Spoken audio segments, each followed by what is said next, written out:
पार्थाय प्रतिबोधितां भगवता नारायणेन स्वयं व्यासेन ग्रथितां पुराणमुनिना मध्ये महाभारतम् अद्वैतामृतवर्षिणीं भगवतीम् अष्टादशाध्यायिनीम् अम्बा त्वामनुसन्दधामि भगवद्गीते भवद्वेषिणीं भगवद्गीते भवद्वेषिणी। భగవద్గీత మహాభారతము యొక్క సమగ్ర సారాంశము.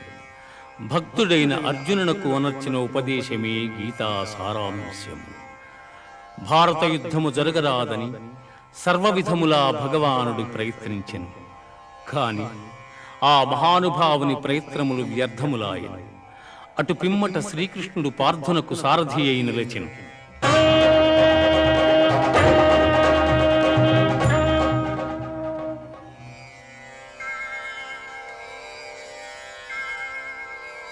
యుద్ధరంగమున అర్జునుని కోరిక మేరకు రథమును నిలిపెను.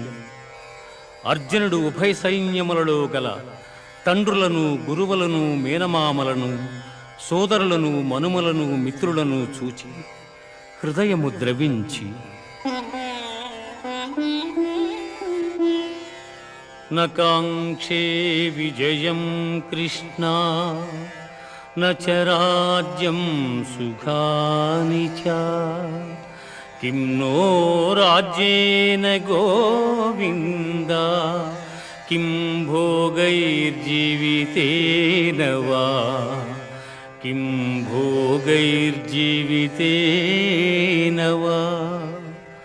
స్వజనమును చంపుటకిష్టపడక నాకు విజయము వలదు, రాజ్యసుఖము వలదు అని ధనుర్బాణములను కింద వైచి దుఃఖితుడైన అర్జునుని చూచి శ్రీకృష్ణ పరమాత్మ అశోచ్యానవ్యశోచ్యస్త్వం ప్రజ్ఞావాదాంశ్చ భాషసే గతాసూన గతాసూంశ్చ నానుశోచంతి పండితాః నానుశోచంతి పండితాః. దుఃఖింపతగని వారిని గూర్చి దుఃఖించుట అనుచితము. ఆత్మానాత్మ వివేకులు అనిత్యములైన శరీరములను గూర్చిగాని, నిత్యములు శాశ్వతములు అయిన ఆత్మలను గూర్చిగాని దుఃఖింపరు.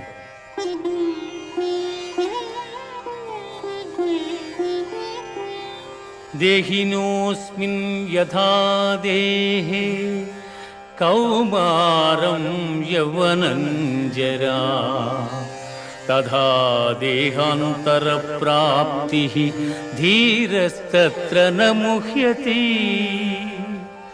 జీవునకు దేహమునందు బాల్యము, యవ్వనము, ముసలితనము ఇట్లు మరొక దేహమును పొందుట కూడా అట్లే. కనుక ఈ విషయమున ధీరులు మోహమునందరు.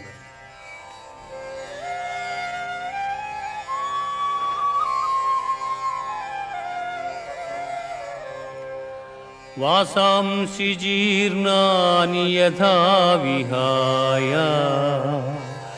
నవాని గృహ్ణాతి నరోపరాణి తథా శరీరాణి విహాయ జీర్ణ అన్యాని సంయాతి నవాని దేహి. మనుష్యుడెట్లు చినిగిన వస్త్రమును వదలి నూతన వస్త్రమును ధరించును, అట్లే ఆత్మ జీర్ణమైన శరీరమును వదలి కొత్త శరీరమును ధరించుచున్నది.